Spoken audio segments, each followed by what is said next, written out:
नमस्कार। आज मैं एक इवनिंग स्नैक्स बनाऊँगी।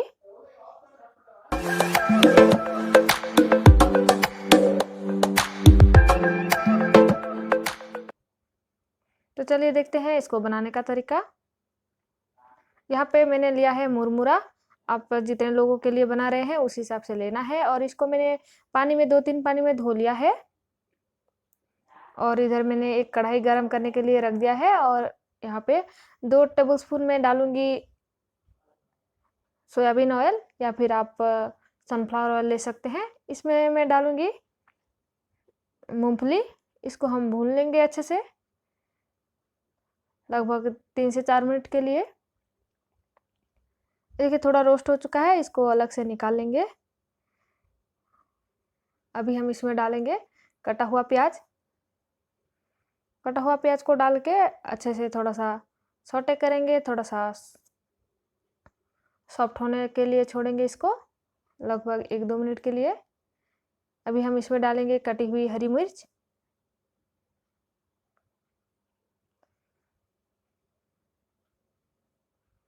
अभी देखिए मैं डालूँगी कटा हुआ टमाटर 2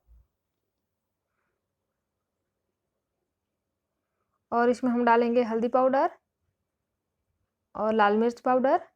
ज़्यादा नहीं डालना है, हाफ-हाफ चम्मच डालना है और स्वादानुसार नमक डालें इसमें और इसको टमाटर को गलने के लिए मसाले के साथ छोड़ दीजिए इसको ढक्कन लगा के। ये देखिए लगभग 5 मिनट के लिए हम छोड़ेंगे। 5 मिनट के बाद मैं खोल के देख रही हूँ कि टमाटर जो है अच्छी तरह से गल चुका है। अभी मैं डालूँगी इसमें धनिया पत्ता कटा हुआ और इसको अच्छे से मैश कर लेंगे इस तरीके से।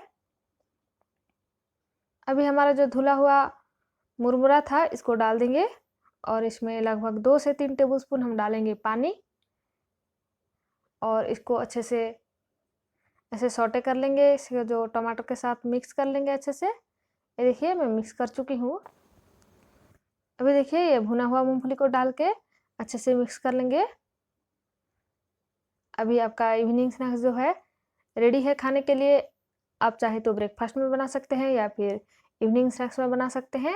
ये बहुत हेल्दी है। अगर आपको पसंद आए तो लाइक करें, सब्सक्राइब करके बेल आइकन ज़रूर दबाएँ। Thank you.